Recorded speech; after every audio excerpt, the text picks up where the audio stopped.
Fateh Mohammad Burfat, Vice Chancellor, University of Sindh, soon maybe in the between or in the middle or maybe in the end. So we are starting this without wasting time. We are starting it now. I would ask Dr. Qamar Abbas to introduce the speaker and to start the lecture. Please, Dr. Qamar Abbas. Yes. A very good morning to everyone. I welcome all of you on live. We have with us today in our first webinar, Professor Dr. Ali Lagari, Chairman, Department of Physiology. In a short while, Professor Dr. Fateh Mohammad Burfat will join us. He will preside today's webinar, and I myself, Dr. Qamar Abbas Solangi, will be the moderator of this event. Once again, I welcome all of you, our guest speaker, viewers, and Chairman, Department of Physiology and MLT. Today, our first webinar, the topic of webinar is careers in physiology and MLT, and our distinguished guest speaker, Professor Dr. Naweed Sayed. Sir, welcome. I welcome you. So, first of all, I'm going to introduce our today's distinguished guest speaker, Dr. Naweed Sayed is professor and scientific director of the Alberta Children's Hospital Research Institute, Cummins School of Medical, University of Calgary. He was also the postdoctoral program director, Office of the President, research from 2012 to 2016, and a special advisor to the Vice President, Research and the Chief Scientist as Constructive Destructive Lab Global, and is the peak scholar at the University of Calgary. Dr. Sayed obtained his master's degree from the University of Karachi, Pakistan in 1984, and he did PhD in neurophysiology from University of Leeds, UK in 1988. After 3 years postdoctoral training at the University of Calgary, he was subsequently appointed as an assistant professor at the Faculty of Medicine. Dr. Sayed has served as department head of cell biology and anatomy for 10 years and was the research director for the Olson Brain Institute. Dr. Sayed leads several major research and academic initiatives for the university, ranging from biomedical engineering to genome sequencing. And Dr. Sayed has been the recipient of many international national awards, including Alfred P. Salon Fellowship, Parker B. Francis Fellowship, Alberta Heritage Foundation for Medical Research Scholars, Senior Scholar and Senior Scientist Award, Canadian Institute for Health Research, Investigator Award and Fellowship of the Royal College of Physicians of Edinburgh. In 2016, Dr. Sayed was awarded the Tamgai Imtiaz Medal of Excellency from the Government of Pakistan. He has also been identified and recognized among his 150 Canadian innovators in view of Canada's Canadian 150 birthday. Dr. Sayed is also the recipient of Canada 150 Medal of the Senate from Canada. And Dr. Sayed's team was the first to develop a bionic hybrid which enabled direct dialogue between the brain cells and the silicon chip. This study was highlighted in Time magazine and on the Discovery Channel, Global and UTC. Dr. Sayed has published extensively over 140 research articles in peer-reviewed scientific journals, including Nature, Science, Neurons, and the Journal of Neuroscience. He holds multiple research grants from the Canadian Institute of Health Research and the Natural Science and Engineering Council of Canada. He has also been co-PI and CHR and CFI team grants. Dr. Sayed also served on several national and international grant panels and is a member of several scientific advisory boards. Dr. Sayed has trained over 57 PhDs and MSc students and 20 postdoctoral scholars, and has given several hundred invited lectures around the world. In addition to being the scientist, have connected brain cells with a semiconductor chip, which has application for brain control, prosthetic device to managing depression, epilepsy, and other neurological disorders. He was also the first scientist to perform single cell brain cell transplant in living animals. He was also the first scientist to reconstruct respiratory network in the cell culture, and these two studies were declared as the breakthrough for the decade of the brain study. Sir, welcome you in our today's webinar. Thank you. Dr. Sayed will speak today about his breakthrough discoveries, invention of brain chip, and in second part, Dr. Sayed will talk about the careers in physiological research and for the motivation of our physiology and MLT students. Sir, over to you. Thank you. Can I share my screen, please? Yes, please. Yes. I request broadcasters, please. Sir will share a screen.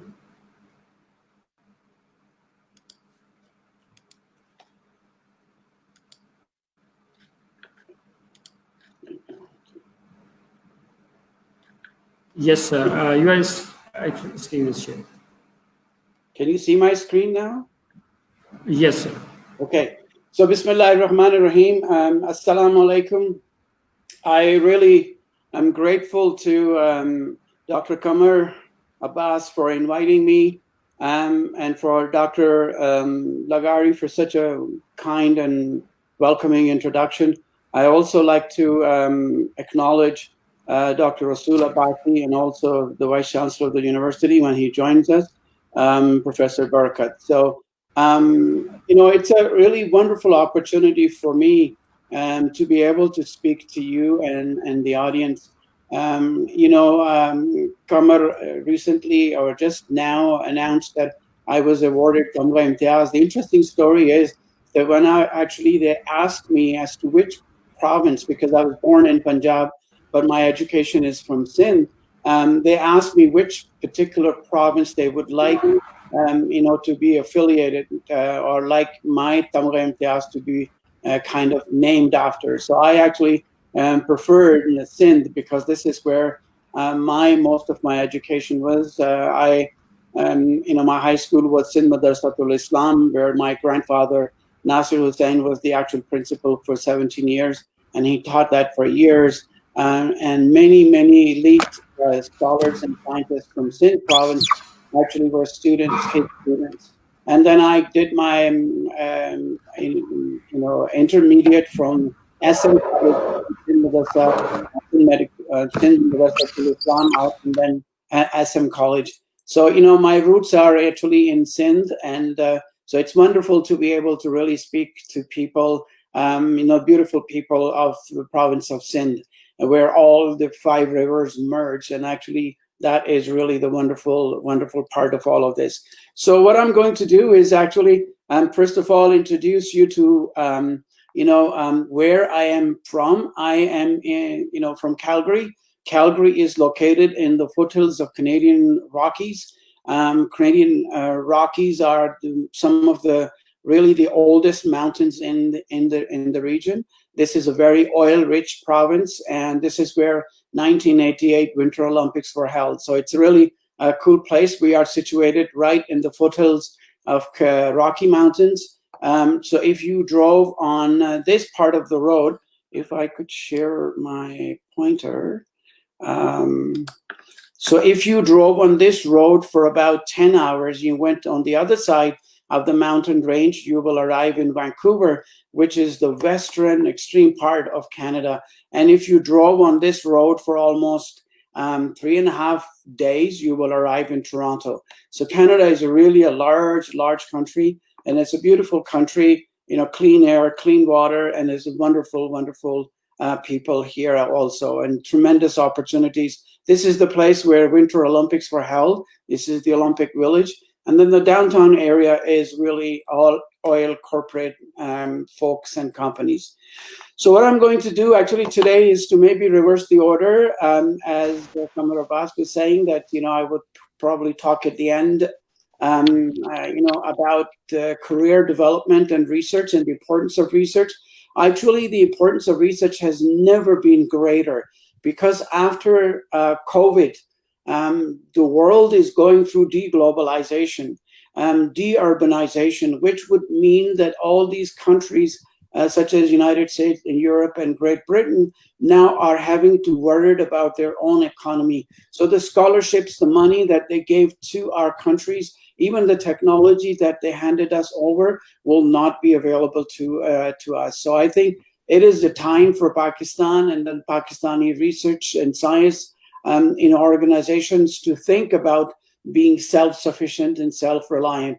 And I think we need to really promote research and then instill in our younger generation a zeal and a zest for curiosity-driven research. Because if Pakistan, with this growing population and dwindling resources, did not become self-sufficient and self-reliant in many of these technologies, we will not survive in the next 10 years or so. So, the importance of scientific research is a critical tool, and because it allows us to navigate, our complex world. And science is also some of the very, very important part of our religion. Quran says time and time again, why don't you ponder? Why don't you pay attention? Why don't you think? So I think it's an important part of our faith, and also I think a societal need as well. So without it, we would be forced to rely solely on intuitions, other people's authority. So other countries will try to command and dictate us. And then we will probably also rely on blind luck that, something will happen, like hope. Hope is never a good strategy, that you can shoot an arrow and hope that a bird will come in front of it. So, blind luck is not going to work for us. And also just our gut feelings and intuitions, they will not work for us. And we need to realize that as a nation, as a country, as people of, this land, we need to really make sure that we create an environment for younger generation that is conducive to, research. Now, while many of us feel confident in our abilities to really decipher and interact with the world around us, we know from history, time and time again, you could think about the golden age of Islam. When we were actually ruling the world, one part of the world was under our rule. And, we were developing technologies. We were also making life better for people, developing new drugs, new tools. We know from our history that what happens from golden age of Islam, which is 850 up to 1200, we were the beacon. We actually were the light of the world. And then what happens, history tells us that, we could be very, very wrong if we thought that will really continue to survive. So when we fail to recognize the need for evidence in supporting claims, we will not survive. Now, at various times in history, we have also known, and we would have been certain that the sun revolves around a flat earth. Unfortunately, many people in Pakistan, who hold the positions of responsibility, still think that the sun revolves around a flat earth. We know that the earth is not flat, and we know that the sun is not revolving. Rather, earth is revolving around the sun almost at 1700 kilometers, per hour. That the earth is a continuant, did not move, and that mental illness was caused by possessions. So, I was in Pakistan, and people brought these two young girls to me to see them, and they said, "Sir, inko par jinn aata hai." And it was really heartbreaking to realize that both of these young girls were actually having seizures, but people thought that they were possessed by demons or possessed by some kind of a jinn. And so I think because of ignorance, we do not really manage to get out of the troubles and the ruts that we are in, and rather we become superstitious and we rely on hallucinations and all other kinds of things that have really brought us where we are.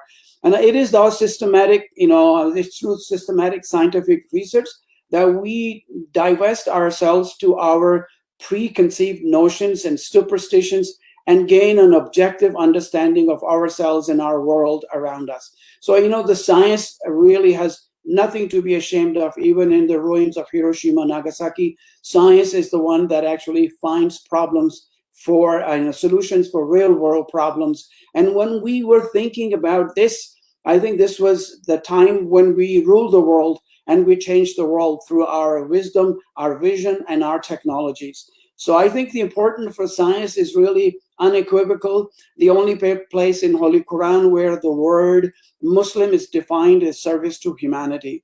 So I think service to humanity is the most important component of our faith and our religious education, as well as the need of the scientific world, is that you actually try to solve world problems through your scientific and discovery and innovation. But it's also important to remember that research is never done in isolation. You cannot really say, and I will show you the evidence for it, that nowadays, if you are one trick pony, you will be eliminated, you will be destroyed, you will be replaced. So now the interdisciplinary approach where scientists have to work together, and you have seen the evidence for COVID-19.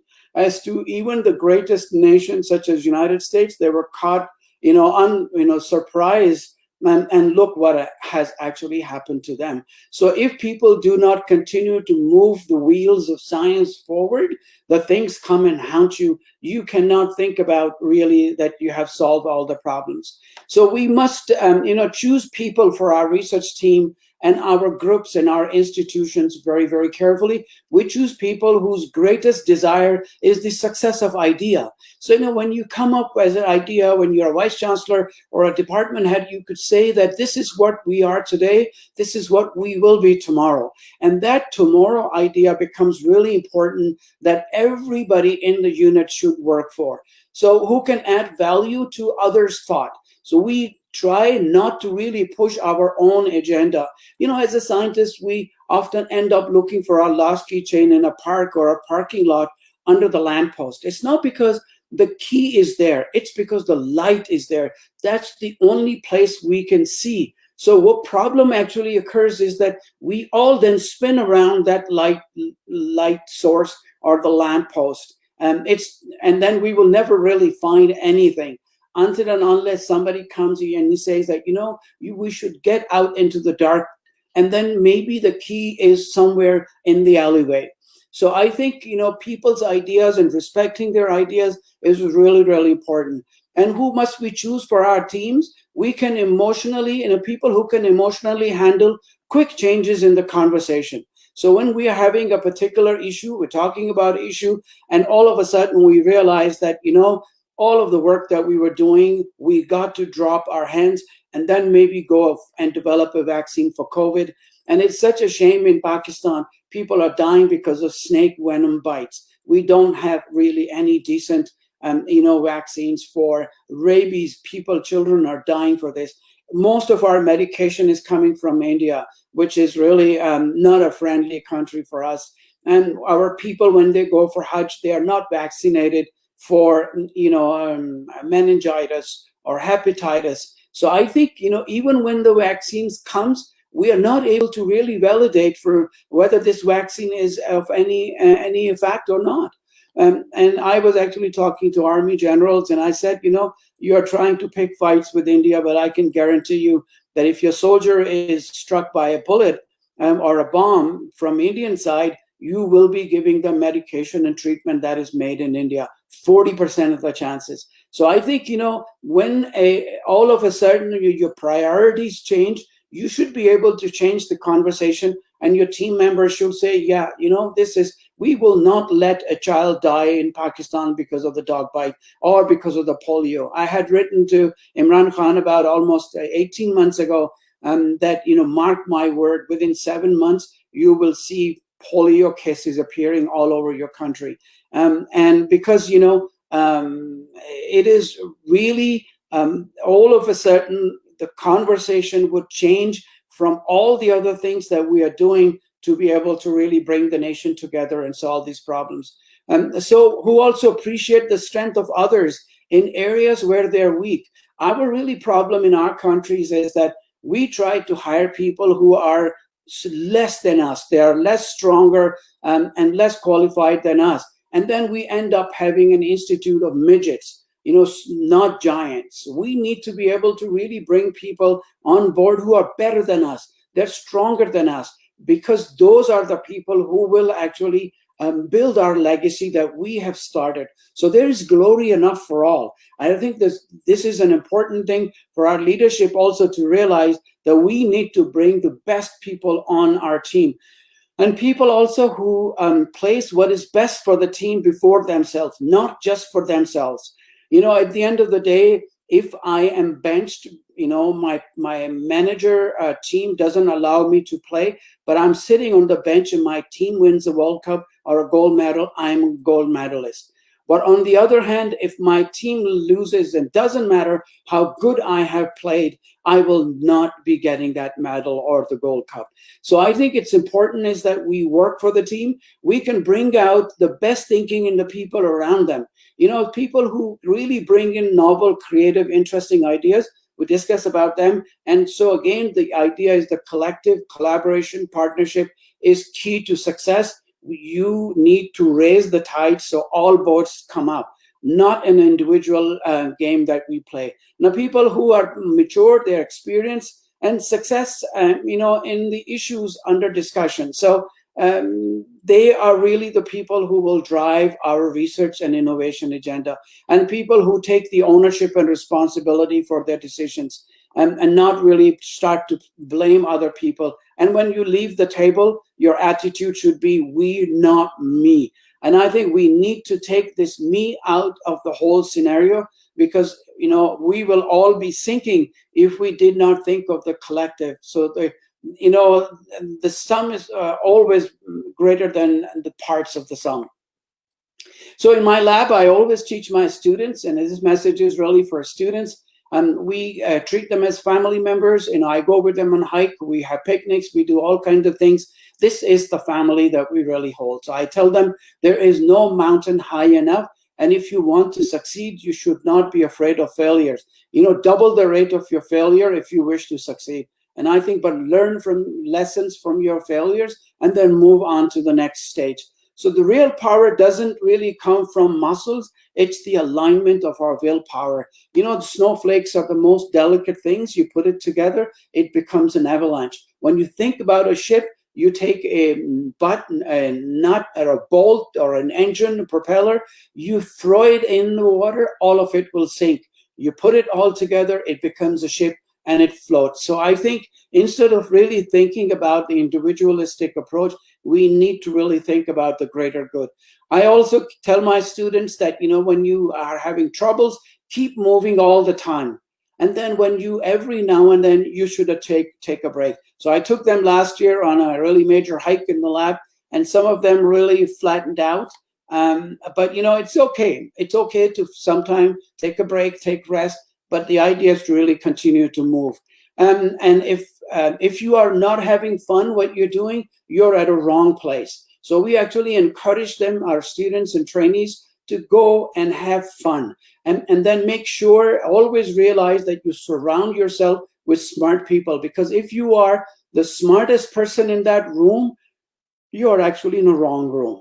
And always remember that you will be some of 5 people that you hang around with. Your friends, you will be the sum or the result or the average of those 5 people. So it's really important for you to be able to surround yourself who push you, who encourage you, at the same time who really give you a competitive edge that you continue to really propel and push forward.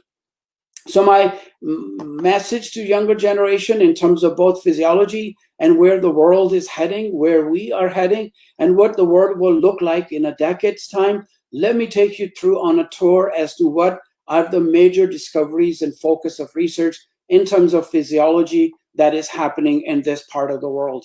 This is your future doctor. Those days are gone. The future of medicine will not be run by doctors. It's actually the Google and then the all IBMs and all of these robotics that will be able to run the health care domain. I always tell my students that Hazrat Isa, Prophet Jesus, never went to medical school. He could still heal and cure. It's not actually the MD or PhD. If you're not complete without a PhD, you will never be complete with it. So they Prophet did not go to medical school. He could still heal and cure. It's actually the passion and compassion in your heart that provides you the healing power. And it's really important to remember that medicine and medication is not for profit. This is for people. Profit always comes. You know, if your intent is good, Allah is Musaddib al-Asbab. He is the one who gives shifa, not us. But we need to have kindness and care in our heart. So in our laboratories here at the Children's Hospital, if a mother is pregnant, 3 weeks, 4 weeks, we can take the blood sample from the mother, and then we can actually do the genomic studies to analyze if the baby that is yet to be born will have any genetic defects such as Down syndrome. So, you know, the technology for genetic disorders of the genomics has become so powerful that you can really take small samples of blood and you analyze them and you can predict the baby which will be born in 8-9 months, whether the baby will have Down syndrome or any other genetic deformity or disability.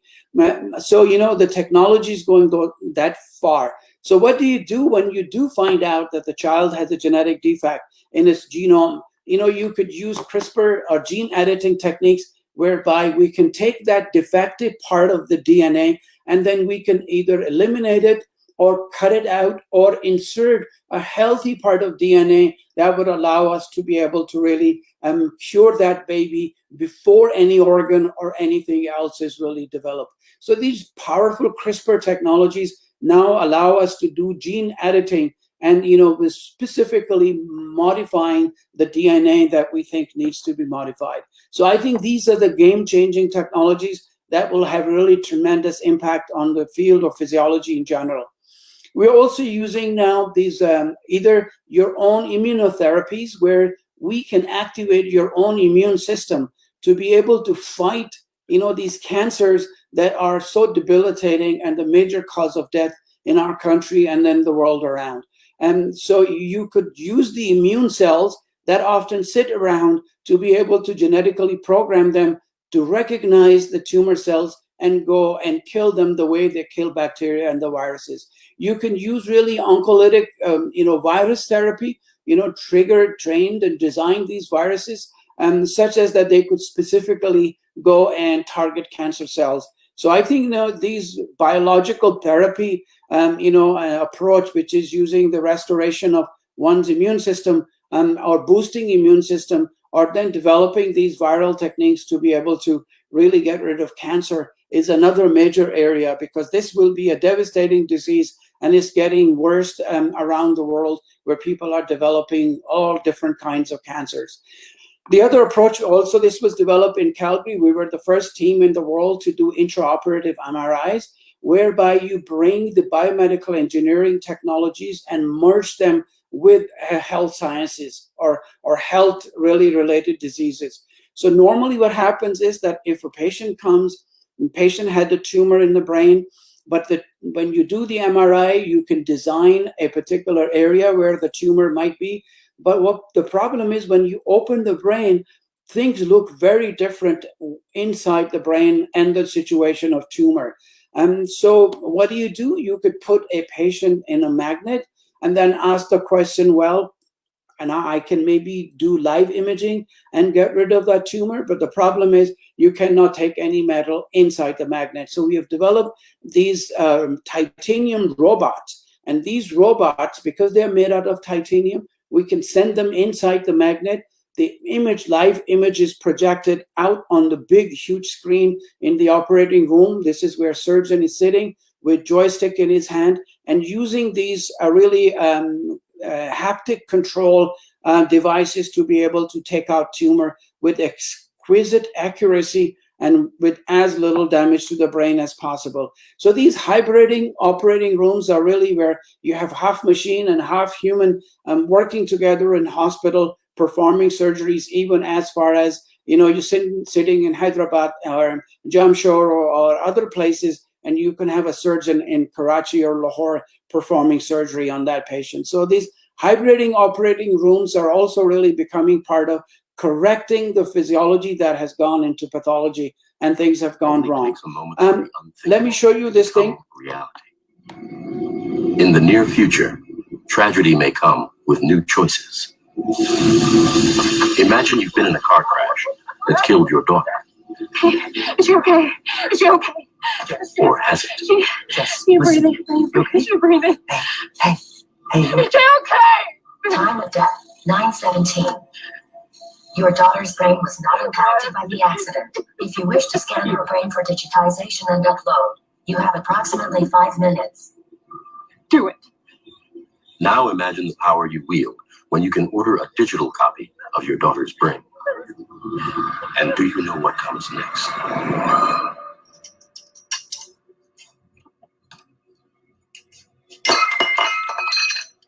Hi, Dad. One day delivered to your doorstep is an artificially intelligent android that will act, look, emote, just like your daughter. Every memory from birth on will remain intact, but she'll also be a walking computer with access to all the world's knowledge. This is what your world will look like. This is the future of artificial intelligence.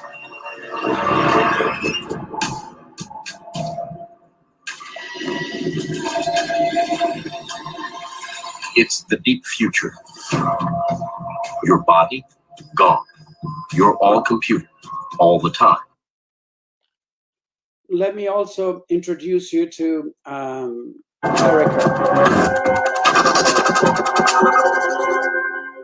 Hello there. May I ask your name? Hi there, my name is Ignacio. It's nice to meet you, Ignacio. So, what country are you from? I'm from Canada. It's pretty cold there, eh? Meet Erica the android. She or it, depending on who you ask, is one of the most sophisticated humanoids ever designed. And she's giving us a glimpse of what a year-million AI might look like. Modern computers are adding machine. They add very fast, giving the illusion that they're thinking. So this really is, the frontier that is on our horizon from 10 to 20 years.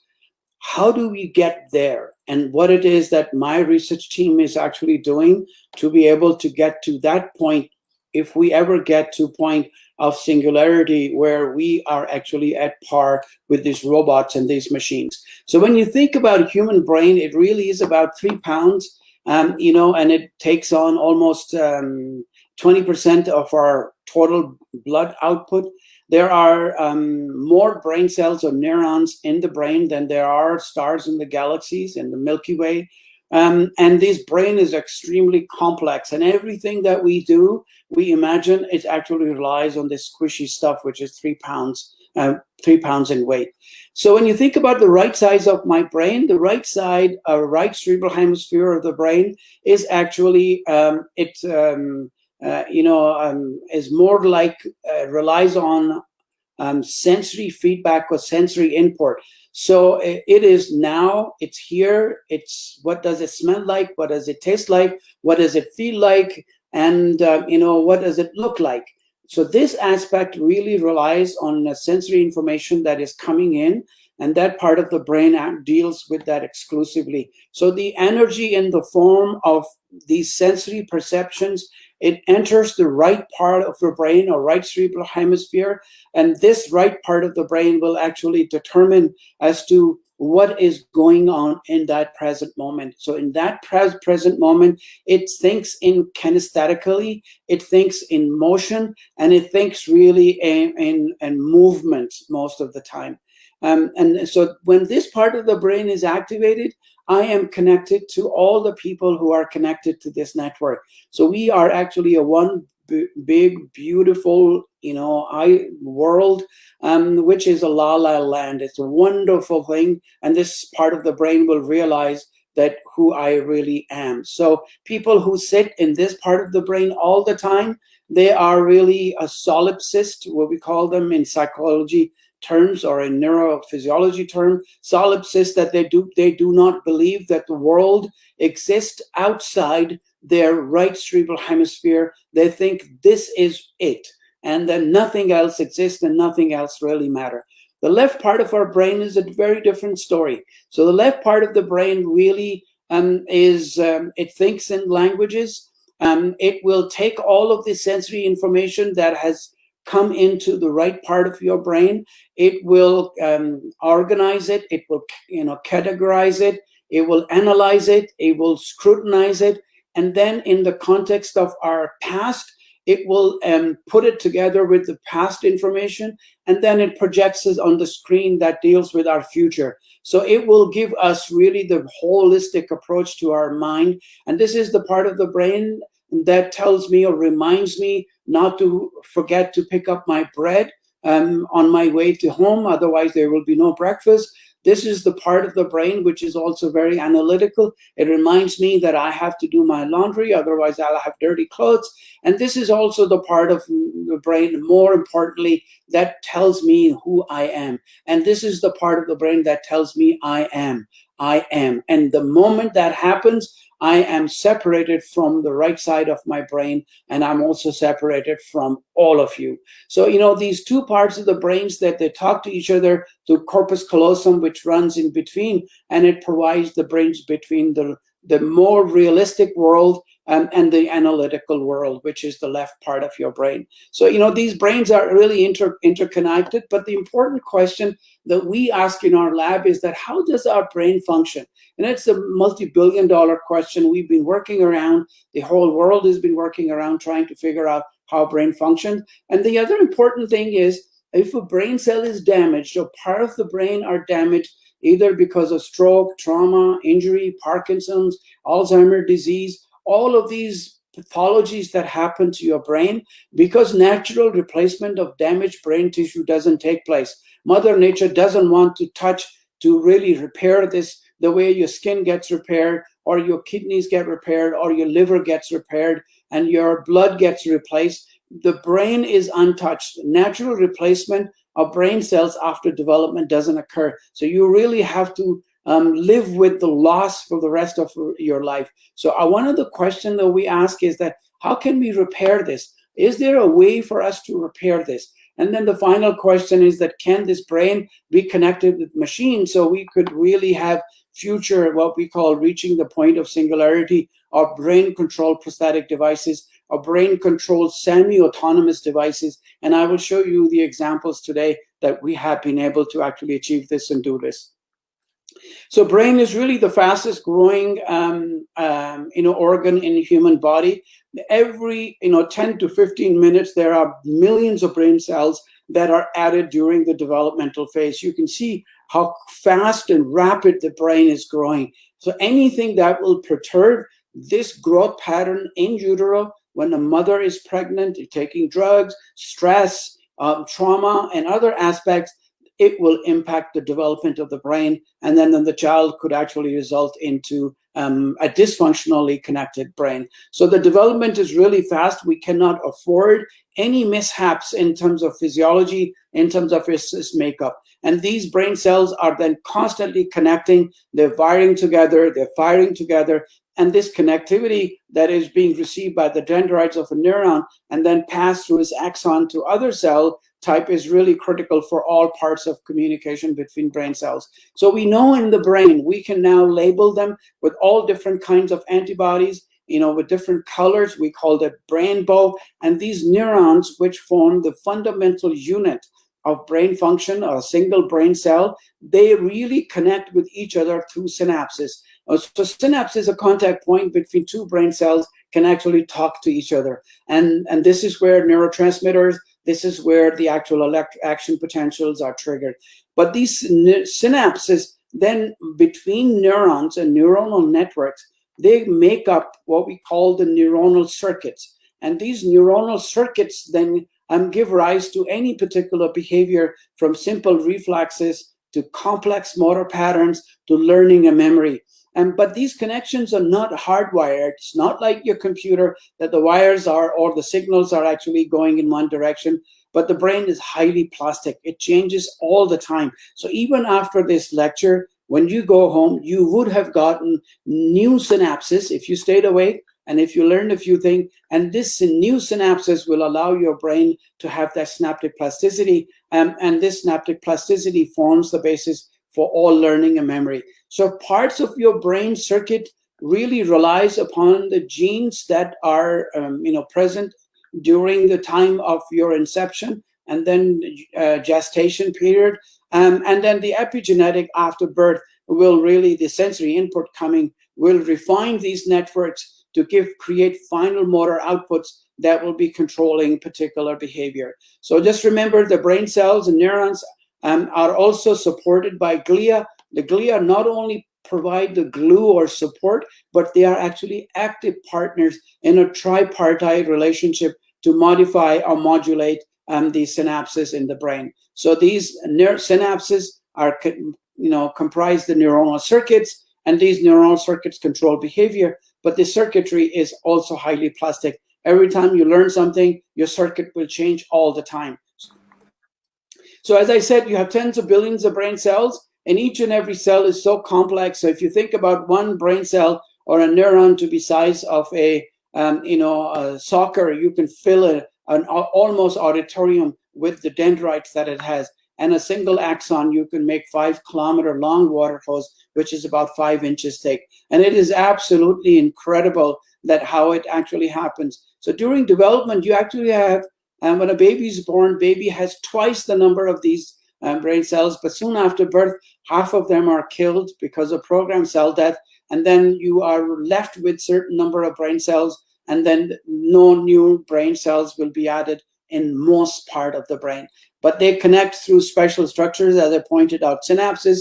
When an electrical impulse arrives at the nerve terminal, calcium rushes in and it mobilizes these vesicles, which could be dopamine, serotonin, acetylcholine, and another neurotransmitter which diffuse across the membrane, and they change the properties of this connected cells. So when you think about it as a nerve terminal, it actually has these synaptic vesicles, which are really docked at the site, and then they're released on the postsynaptic side where the receptors are. So as I mentioned to you, these synapses really make us who we are at the end. And they are in part designed by nature. Certain synapses are really hardwired, and then the rest of it is all nurture.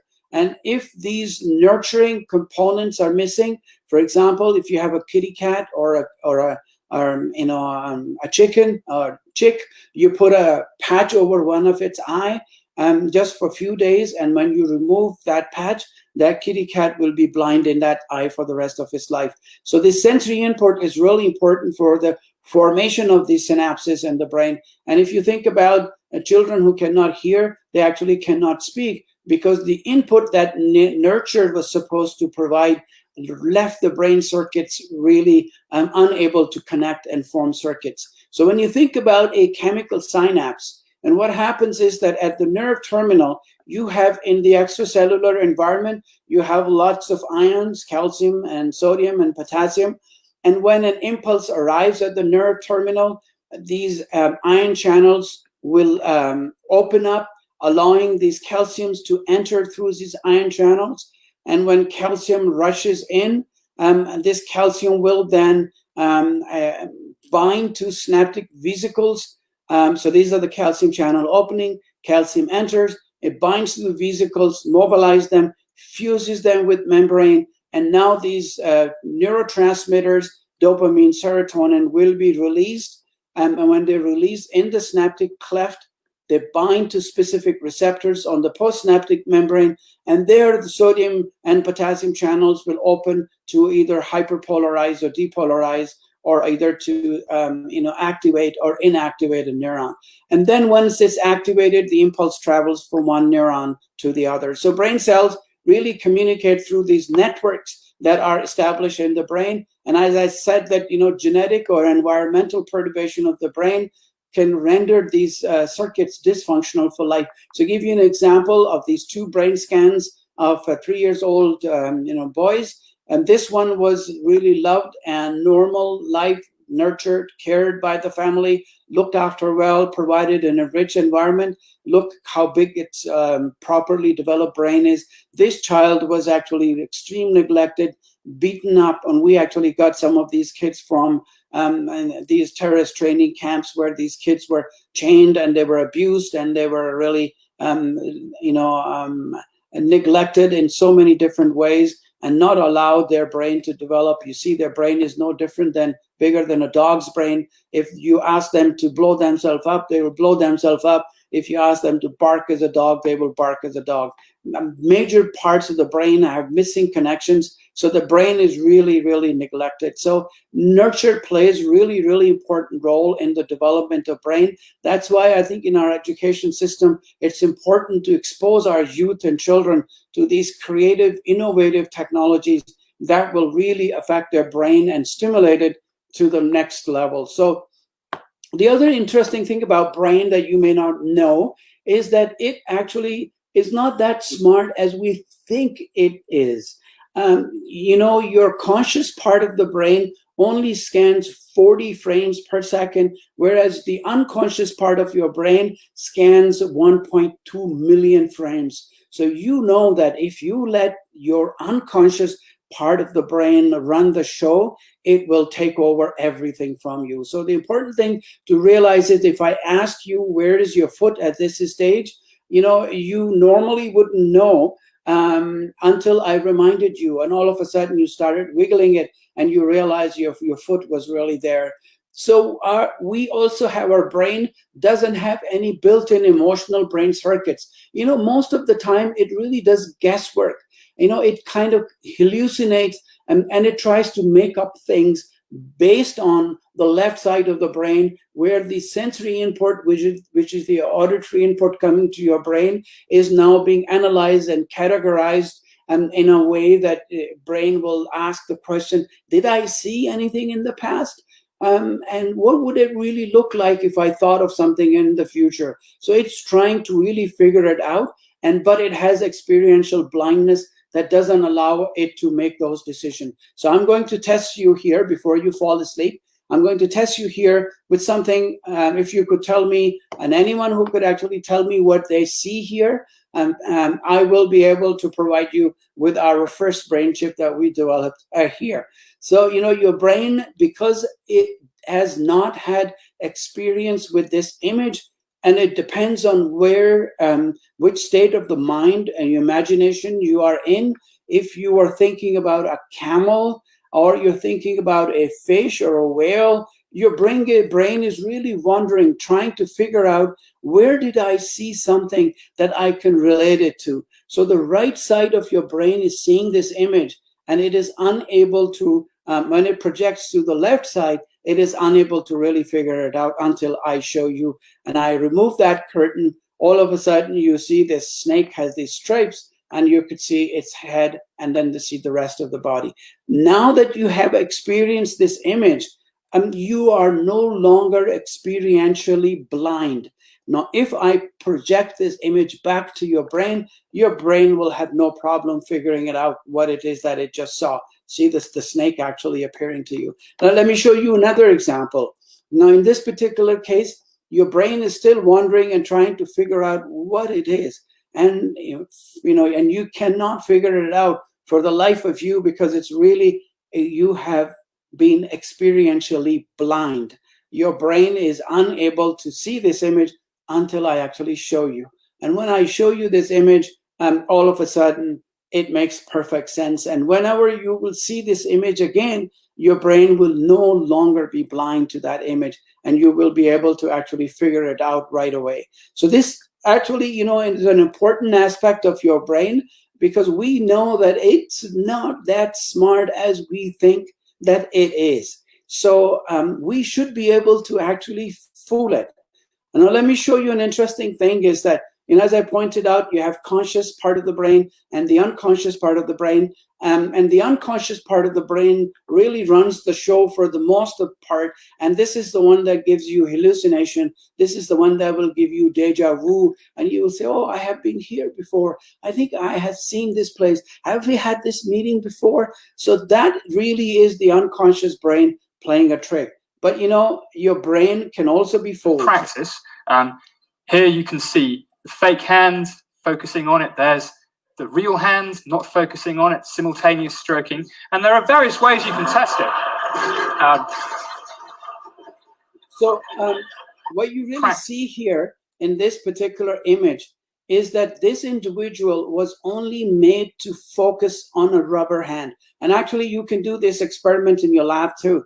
You take a rubber hand and then you put a cardboard in between where he cannot see his own left hand. And what we do is that we can stroke with brush this particular finger and then his own finger at the same time. And he's asked to focus on this.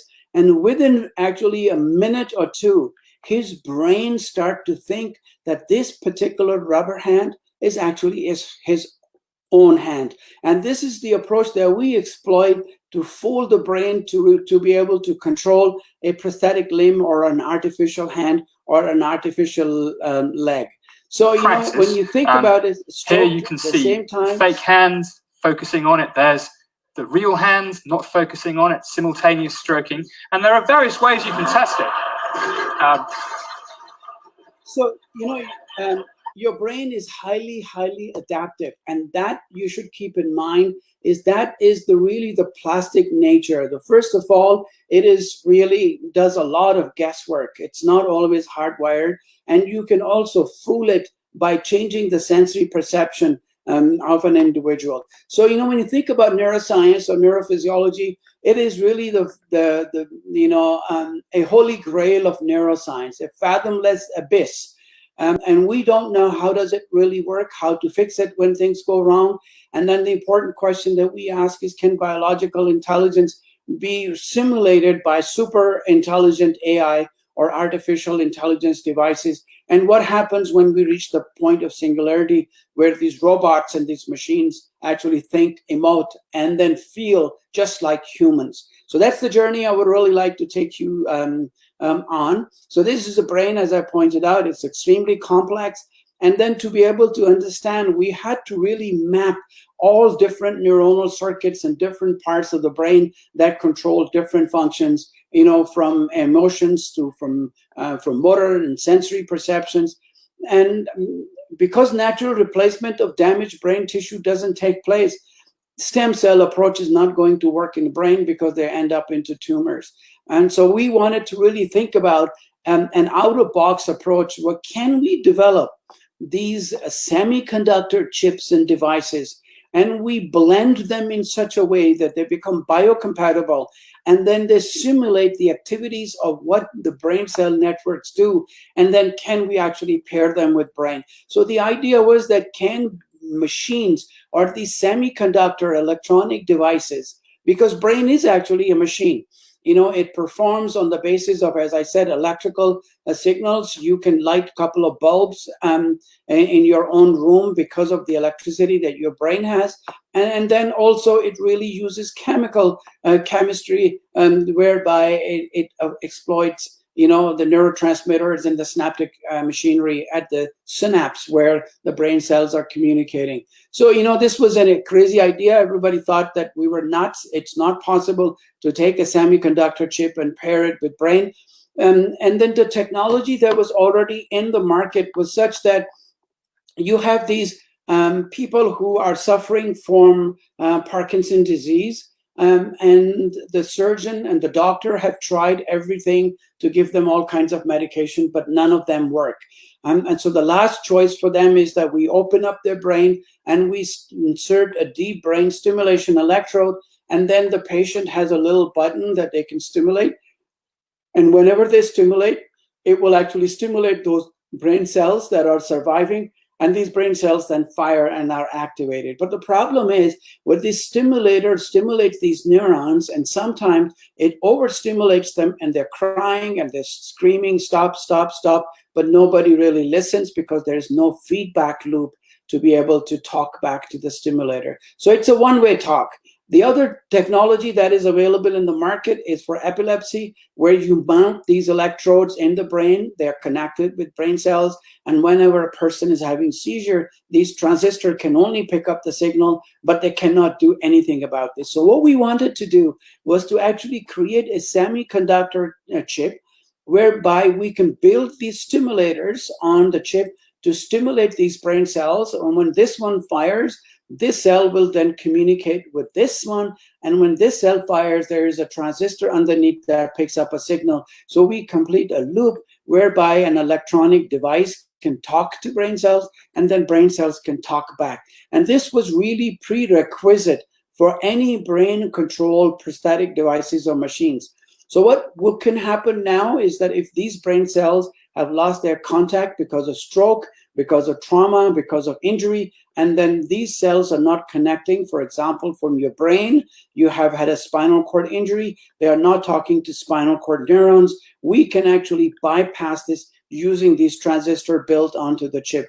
This still is a dynamics, I would say, still a bit of a science fiction. We are heading in that direction. So how it really works is that our first chip was designed, it was connected with computer. We could create a capacitive charge underneath the brain cells. And when this cell fires, we actually activate the neuron as if another brain cell is activating it. And then if this cell is connected with another brain cell, we create positive charge. The electric impulse travels around the axon. It depolarizes this cell. And when this cell fires, you have a transistor that picks up a signal. So you complete the loop whereby an electronic device talks to brain, and then the brain can talk back. And that was really the major point we wanted to get to. But the issue is that when you are doing these experiments, you cannot do it inside the brain. So what do we do? How do we study them? How do we keep these brain cells, either from rats or mice or other species, the monkeys, keep them alive outside the brain? So we developed this incubator that allows us to perfuse CO2, PCO2. We maintain the temperature, we keep the humidity, and we keep supply them with nutrients all the time. So in this little chambers, we can keep these brain cells happy and alive for weeks to months, and even up to 6 months. So when you actually grow these brain cells on these wafers, you could see these brain cells are very happy. They will connect with each other. This cell reaches out and it will connect with this one, and it will say, Cha Baba, how are you? What is happening? And then it also connects with these brain cells. So we begin to develop these technologies, these techniques, using a simple model system, and for example, using them in rat brain cells or other species to be able to develop this chip technology further, where we can take it, make these electrodes sensitive, make them more biocompatible in larger numbers. And so we can now grow these brain cells in large numbers on these semiconductor chip, which is biocompatible. Brain cells don't really mind at all, and they think it is part of the, so we had to work really hard to develop this biocompatible chip whereby these brain cells grow as if they think they are growing inside the brain. And we can really create these beautiful networks as we like. And one of the students in the lab actually created a flight simulator whereby this chip, that had rat brain cells could fly an Airbus from Karachi and landed in Hyderabad or Islamabad without a pilot. So these brain cells can be programmed as we like, the way we want. And then we can monitor the activities from days to weeks and also to months, try to figure out how these brain cells come together in the first place and how they really interact and connect. But you can say that these cells are really directly in contact with chip, but these are all artificial, because when you take these embryonic cells from a rat pup, that's newborn rat, you dissociate them, these two brain cells may never connect that way in the brain. So this is really a kind of an artificial system. And the real thing would be able to connect the chip with the brain networks that are already in place, and Mother Nature has put them together. So we developed a 3D electrode technology, which allows us to be able to record, this is a brain slice and this is the hippocampus. This is where learning and memory occurs. And we can actually monitor these spontaneously occurring seizures in an intact brain tissue at a resolution that has never really been achieved. So this was really a major breakthrough. I didn't think I'd live long enough to see this, but we can actually monitor activities of these brain cells in the intact circuit. But you would still argue, we were not really happy, because these neurons that you look at, they are only in contact with the chip, but brain is 3D or three-dimensional. What about brain cells that are sitting in the upper layer? So we went back to the lab and we said, okay, we're going to develop another approach, which we call photoconductive stimulation, whereby we grow these brain cells on a silicon wafer. We label them with the fluorescent dye or voltage sensitive dye. So whenever this cell fires, it will light up like a Christmas tree. We then fire a laser through the microscope. The actual laser changes the properties of the silicon wafer. And when the wafer changes, it depolarizes those brain cells, and the brain cells really light up like a Christmas tree. So when you look at here, a single laser will trigger, and we can now monitor the activities of these millions of brain cells concurrently. Now we have really passed through 3 stages to be able to record brain cells that are culture dissociated from the intact brain slice. And now we are monitoring these millions of brain cells that are sitting above the chip, and we're monitoring their activity through fluorescent imaging. You put this all together, you could now begin to think about planting these chips inside the brain. So in this monkey, for example, the visual cortex makes a contact with this palate. The visual cortex will then talk to sensory motor cortex. This is where you plant the chip. The actual brain cells fire, chip picks up the activity, and then because you have designed the chip and you have also designed this artificial robotic arm, you can couple it just like a remote control can control different things, or a joystick or a car. So now you have created really an interface where people who lose their arms or legs, because your brain is still intact, can you tap into that brain and make an interface with the semiconductor chip, and then couple it in such a way that you could then pair it with a device which will then control the artificial limb. So, you know, the approach is now moving forward to design these prosthetic limbs and prosthetic devices that are controlled by nanofiber. This monkey can now actually play ping pong, table tennis.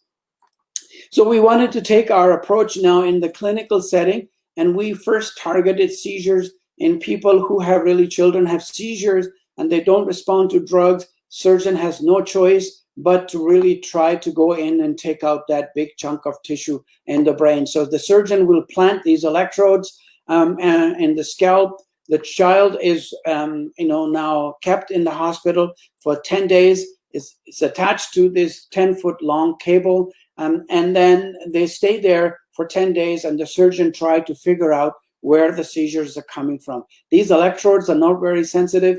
The other problem with these electrodes is that, you have to stay in the hospital, and then the stress and the $10,000 per day cost is really, really awful. So what we wanted to do was to design and develop a chip that is 300 times more sensitive than these conventional surface electrodes. And what we also wanted to do was to make this chip biocompatible, which it is, and also make it completely wireless. So there is no cords hanging. The children can go home after the chip is implanted in the brain. The other thing we wanted to do was to make this chip MR compatible. So when the electrodes are planted in the brain scan is taken from the MR image, magnetic resonance images. That really creates a tomogram, a 3D structure whereby you could see the position of brain and the electrodes. And whenever this child now seizes, wirelessly that signal is sent to his or her cell phone and then immediately sent to surgeon. And so we put together our team of surgeons and our biomedical engineers. We went in, we planted the first, the chip in the brain, and we then made it completely wireless, stick it out. This is the little antenna that will send the signal to the cell phone, and then the image is also projected off the whole brain. And we were really delighted to see that we could pick up really enormous, the seizure activity. This is the normal activity, and this is when the brain actually seizes. And we can predict, if there were 30 seizures, 29, of these seizures, we can predict exactly where they're coming from, and surgeon only then takes out that part of the brain and leaves the rest of the brain intact, because the major problem with these surgeries is the guesswork. Surgeon doesn't really know where the seizures are coming from, and it ends up taking large chunks of the tissue. The other thing that we are working on, and we'd be happy to set it up at your place, and also actually to train your people and then have an exchange in the future, is that whenever you think about an action, when you do an action, and when you think about that action, the same part of your brain really lights up. So your thoughts can also be captured. You know, visual, and if you can really have brain scans show that in action and imagination, many of the same parts of the brain are activated. So visualization can actually improve the performance. When you think about doing something, any army general, before he puts a soldier on the ground, he captures that bridge in his head 10 times by doing different kinds of things.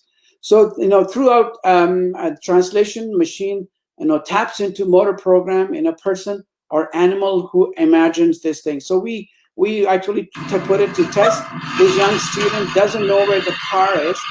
She's only thinking about driving and following that course, and completely not knowing, and just using these electrodes mounted to her scalp. And it's the first time. She's really shocked and not very happy. But when you have senior graduate students, these electrodes mounted around their scalp, they can drive this car as if it is really driven by their own brain base and brain power.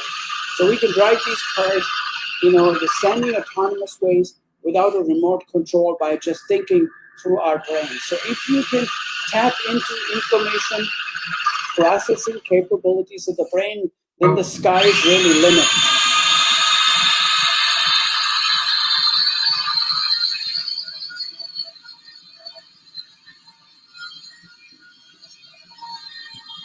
So this drone is really flown by brain thinking only. We designed these drones, they have little sensors. These sensors are sending a signal back to the operator's head, and then the person is able to navigate it through our lab through very subtle, very sensitive places, and have a constant communication, and then make really a perfect landing on a very limited pad. So, you know, the idea is that if you could tap into information processing capabilities of your brain, you could really design and control these different devices and prosthetic limbs as if it is part of your own body. And finally, I'd like to really show you that we can also use this virtual reality and augmented reality, you know, devices, whereby we could train and send people wherever we want. If they have had a post-traumatic stress disorder, whereby, you know, they were going in a Jeep and then something happens, accident happened, tragedy happened, all friends lost life, only one person is survived.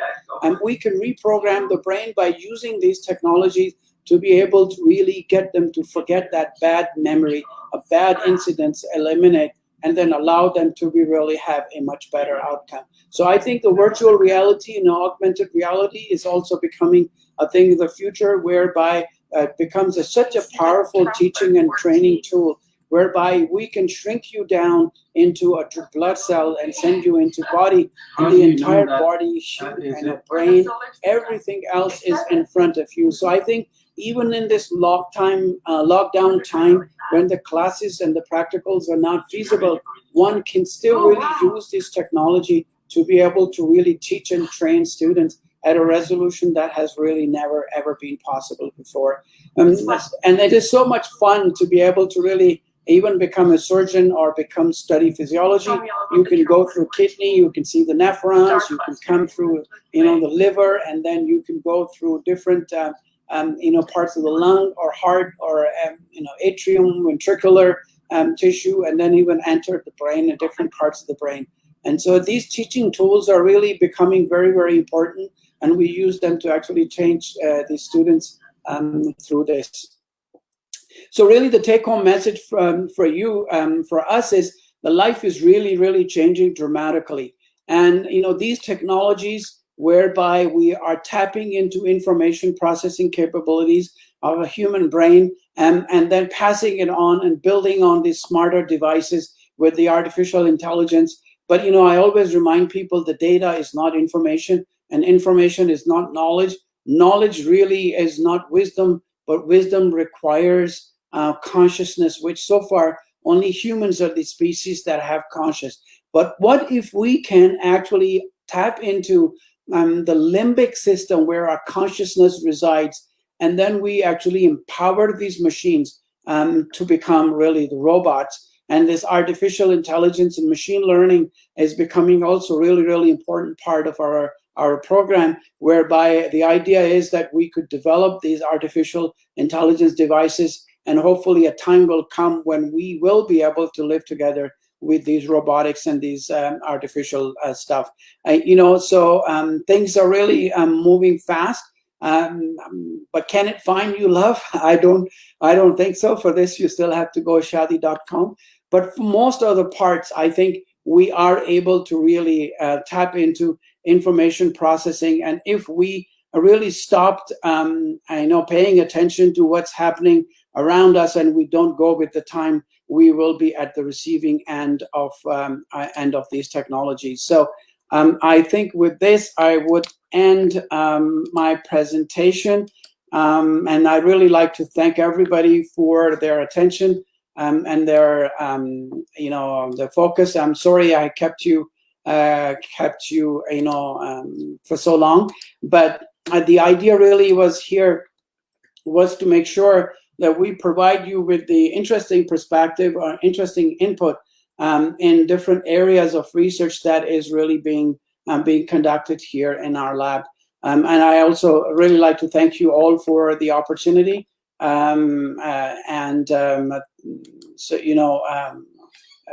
Happy to answer any questions that people might have.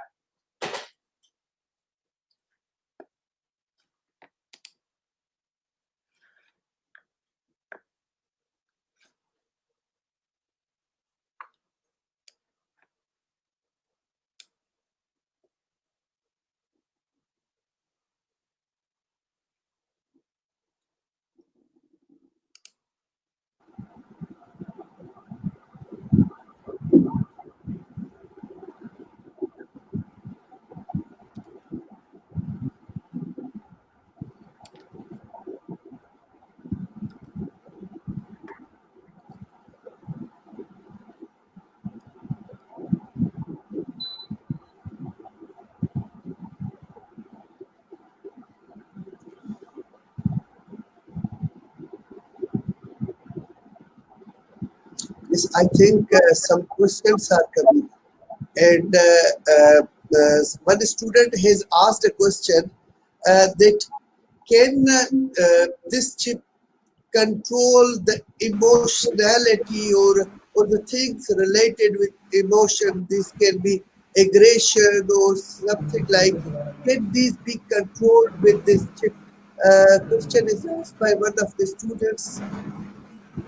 So that's really a great question. So even at this time, when we have these children who have either are obsessive compulsive behavior, they have aggressive behavior, they are agitated, or they have autism spectrum, we could do transcranial magnetic stimulation with electroparameter help, and we can actually, within 5 to 10 minutes, calm them down right away by stimulating different parts of the brain. So I think the technique and non-invasive approach will be able to control these aggressive behavior and also the agitated behavior. But those are still under works, because we don't know if these kind of stimulation may alter other parts of the brain that you don't want to alter. Because when you're affecting one particular pathway, it will be affected at the expense of something else. So the important thing is to make sure that we don't alter, brain circuits, and in our attempts to cure one thing, we actually affect the other. We had a young lady who had very severe ataxia. She couldn't stand, she would fall off, and she couldn't really even walk. We put a helmet around her scalp, and we put 70 electrodes around her tongue. And every time her helmet tilted, it shocked her tongue. And then what happened was that within 20 minutes, and then a couple of hours of training, within a month or two, she got up and she could actually dance and start and riding her bike.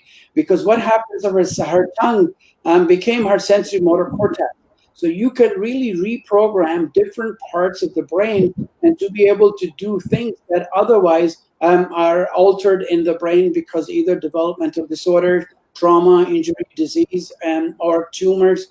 So, the power of technology is such that you will be able to really affect those areas, especially non-invasively, by putting these electrodes. So, we have developed a novel chip, which is now being actually going through iteration with Apple, an Apple, 12 or 13 iteration, which is a cochlear implant. The moment you're about to have seizure, you don't realize that you're about to have seizure, but the chip has the algorithm that can predict the abnormal pattern of firing. And then immediately dials your cell phone and tells you you're about to have seizure, sit down, and it would say, I just dialed 911. The ambulance is on its way. I have turned on the GPS locator on your phone. Ambulance driver knows exactly where you are. Pull over, stop, sit down. And I have also called your wife to let her know, or a loved one to let them know that, you have had an incident here. So, these non-invasive approaches whereby you could alter parts of the brain or pick up the signal are already in the works. But the next step, as your question that was asked, is that can you now use these chips to influence brain pattern abnormal activities such as seizure? And actually, it is possible to send a negative hyperpolarizing current pulse across the scalp, across the brain, to be able to prevent the spread of these seizures. So I think, these techniques will become in the market very soon. They're very powerful tools. And I think this is something that we are working on.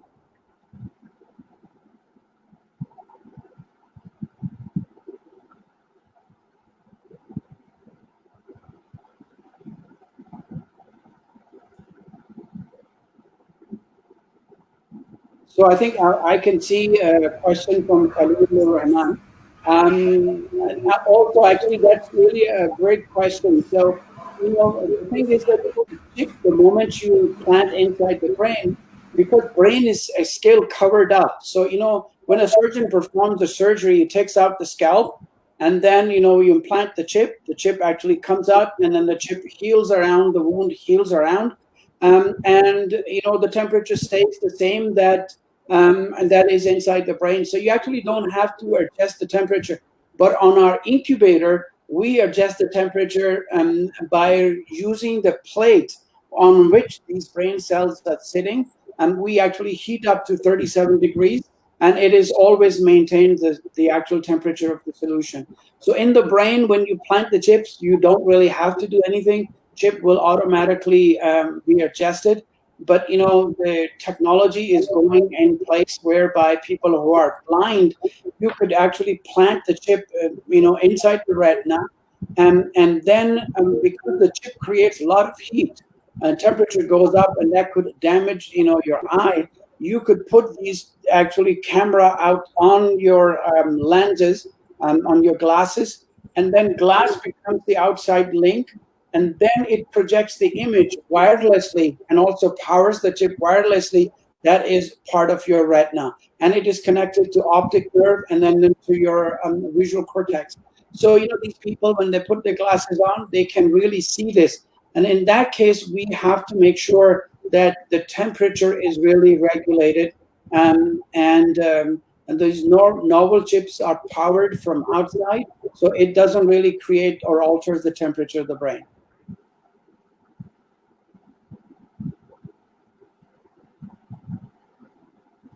Any other questions?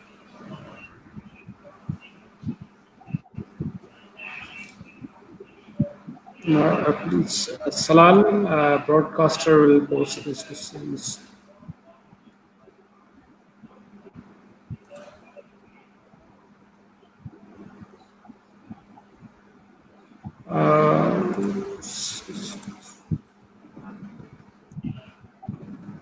So, again, Raja's asked a really great question. When I was in Pakistan and doing research in University of Karachi, we did not even have our own animals. The Euromastics, the lizard, we had to come to Sindh, desert to catch them. We would put water in the hole, and these lizards will come out and we grab them.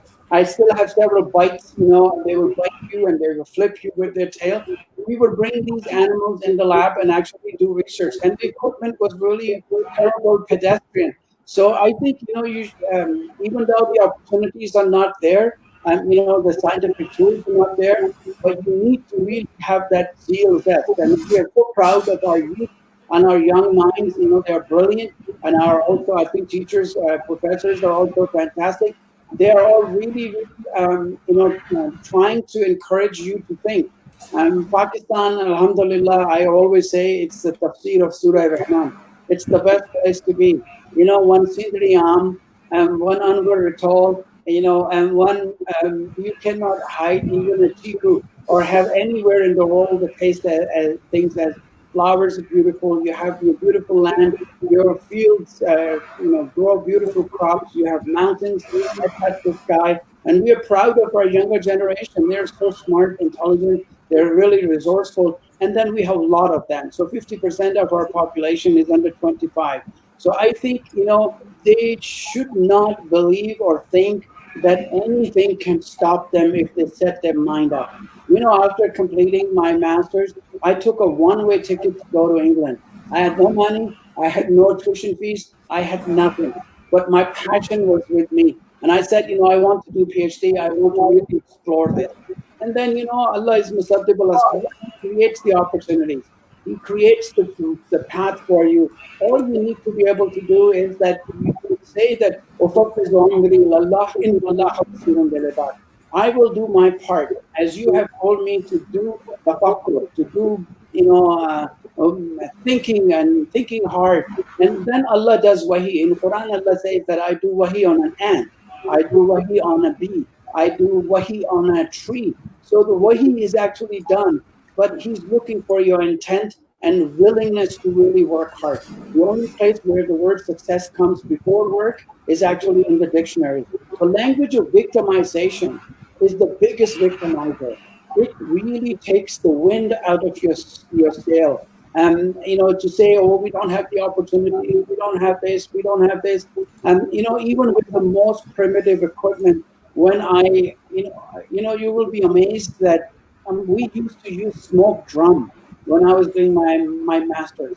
And this is, we have to blacken the actual white paper on a drum and mount it. And then when the muscle will twitch, it will take off that cold, and we will preserve that paper as a shellacking solution. That became our data. So when I came to England, my supervisor said, you know, they give scholarship to one student who graduated from other than Leeds. Go and try your luck and we'll see what happens. And I went there and I said to them, I'm not going to apologize to you with the quality of my reporting or anything else, but let me tell you what I wanted to do and what I did. And, you know, when I finished my 20-minute presentation, every single professor stood up and they started clapping. So, you know, coming even from that background, don't get discouraged. You know, you have been created to learn, to teach. And Prophet, peace be upon him, said that when you go in search of knowledge, you know, the angels spread their wings underneath your feet, and the fish down in the ocean and the birds in the sky, you know, ask for your forgiveness. So this is your religious obligation. There is no question whatsoever that you are not able to really tap into your potential to be able to really do this. And then, you know, things will happen. I mean, I can tell you personally, I never had to apply for a job because I never considered it as a job. I thought as a Muslim, it was my duty to go and conquest and find out who I am, where I have come from, where am I going, and which God it is that I am serving. So I think, you know, it's really important that don't get discouraged and disappointed. You know, the problems are there and there's no question, but alhamdulillah, you're smart, you're intelligent. You know, you don't even go to library. Library comes to your handheld device. So I think, you know, put your heart to it and work as hard as you can. And then, inshallah, great things will happen to you. I also have a question here from Muskan. Any side effects of this chip? So that's also really a great question. You know, whether this chip could have you know, any side effects, whether, I think she was very polite not to ask a tough question, that what happens My picture is at our Calgary airport. There are huge billboards with my picture, and it says that who knew University of Calgary will be home of brain chip technology. So whenever I go to the United States, I get pulled over, and they ask me the same question: what if your chip gets into wrong hands? What if terrorists get hold of your chip? And I always tell them that, look, they've got much smarter chip than I can ever build. They're already blowing themselves up. They're already manipulating people's brains. See, they don't need my chip. So, we all joke and we laugh about this. So I think, we scientists, we are also very responsible. When we get to that stage where we would like to really make sure that its use is to benefit humanity and not really get into the wrong hands.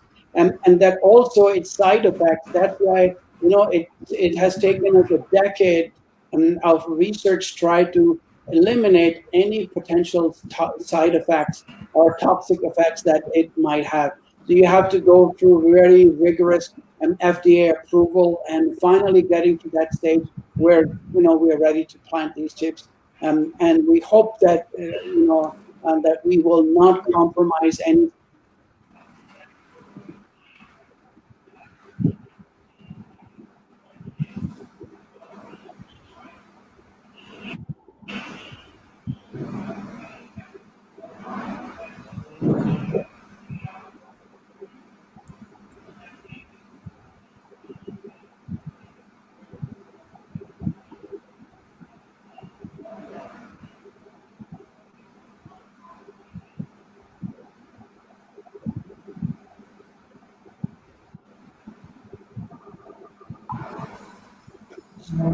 So we're back online, I think. So somebody asked, does this chip control the temperature and how?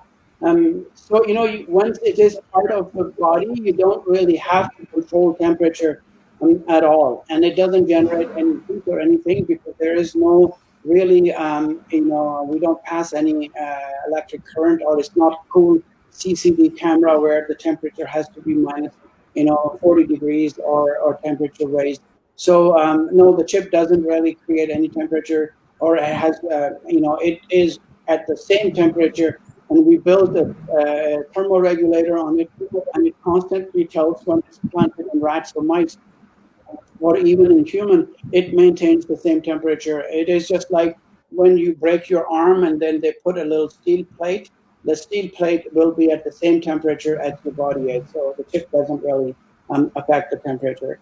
I asked the questions: neurons are muscles or not dividing cells? Once neurons are dead due to trauma, how such part can be activated? This chip just used as a marker to locate the region for surgery. So, there are two parts of questions here. Yes, brain cells, with the exception of hippocampus, where the evidence is that new neurons are born from stem cells, and they are often recruited in the new circuits. With that exception, and even that is debatable, no neurons are added, and it is really Mother Nature's way of making sure that you do not produce these new cells that really mismatch or miswire with the rest of the brain. So when a brain cell dies due to trauma, stroke, injury, because it cannot be how can you activate those parts that were affected or connected with this? That's what the idea is, that you can plant these chips to bridge between the lost part, one part, and the other part, and connect it. And that just, and then also the chip just used as a marker to locate the region of surgery. Yes, so the chip will actually determine exactly where the seizures are coming from in patients who are having epileptic seizures. And this chip can then really design very specifically the protocol for a surgeon, so the surgeon wouldn't have to take out excessive part of the tissue, because the surgeon knows that once it takes out one part, the adjacent part soon, in few years, will also become prone to seizure. So they try to take that part out. As a result, a lot of brain function is lost because of that surgical resection. So, but with this technique and this technology, you can minimize the damage to the brain. Um, Salal Ahmed here asked the Professor Naweed, would you please tell us how students may get approached to these technologies through your lab?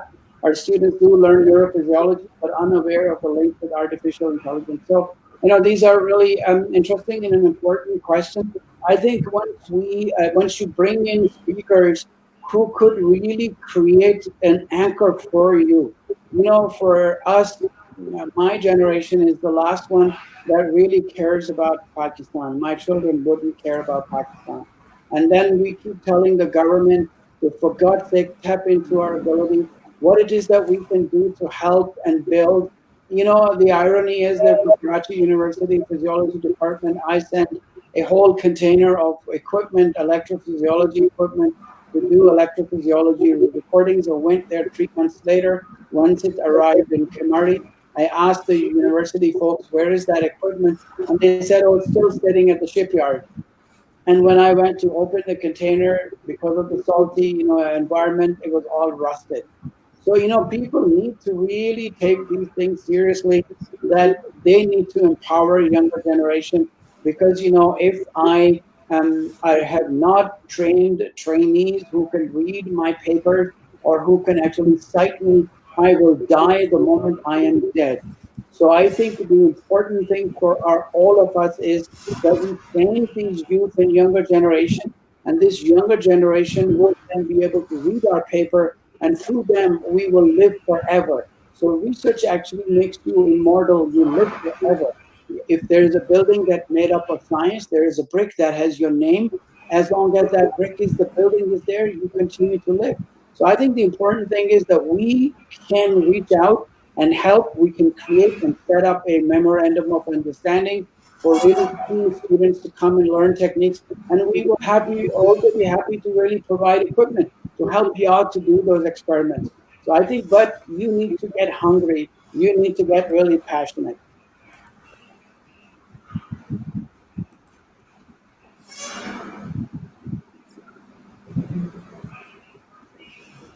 I think there is a question.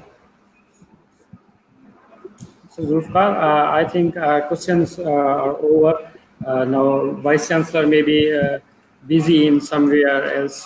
So I think, sir, thank you so much for your wonderful talk, and I think it's mind-blowing because our students, we teach them neurophysiology and basic neurology, histology, many courses, but this time this new, they know the new discovery, wonderful.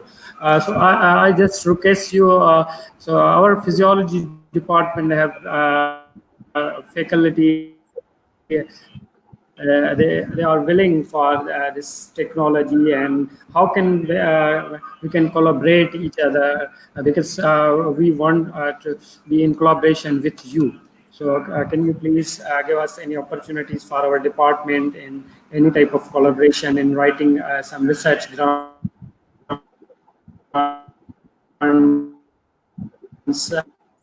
or some exchange students, some PhD exchange students, or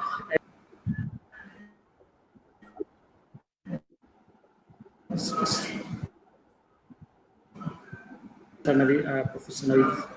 I think you were breaking out, but the important thing really is that if we have trainees or students who have particular projects that align with our research interests, because it's really important is that if you like gulab jamun, or if you like jalebi, you don't take it when you go fishing. You take what fish likes, otherwise you catch cold and no fish.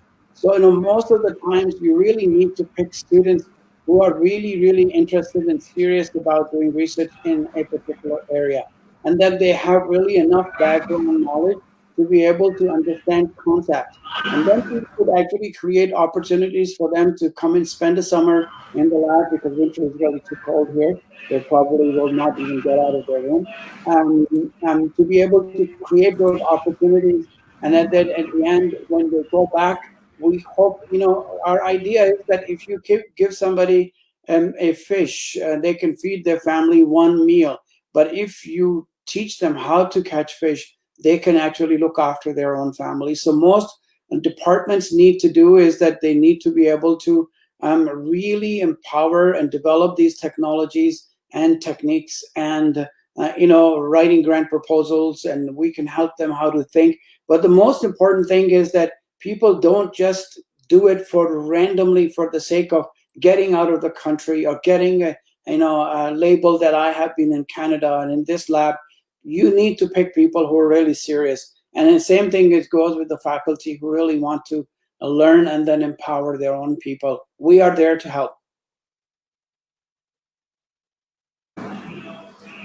So now, Sir Zulfikar, over to you for a vote of thanks to Professor Sayed and other participants. Sir, over to you, Sir Zulfikar, for vote of thanks. Sir, please unmute your... Doctor. Thank you very much, Dr. Naweed Sayed. I think I could not transfer you the greetings of Professor Abdul Azim. He was saying Assalamu alaikum to you. I just saw his message. And said, thank you very much for being with us and giving this wonderful lecture on this chip technology and all these things. And I'm very much thankful to you and thankful to all the viewers who watched it and asked the questions. We will be having many of these. Thank you, all of you, for now. Thank you. Thank you. I really appreciate once again.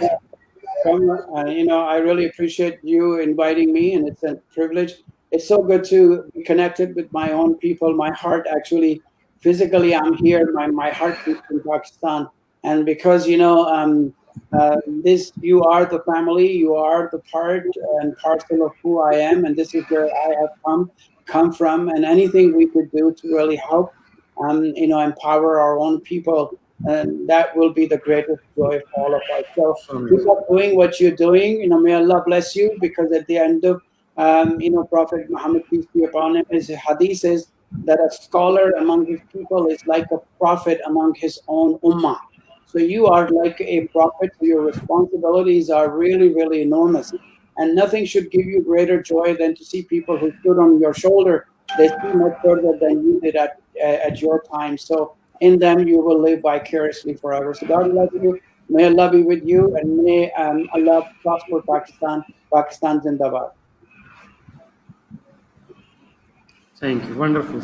And last, I thank the broadcaster Salal Mughal, Bureau of Stag, University of Sindh, for providing platform for such wonderful talks. Thank you so much. Thank you. It's over.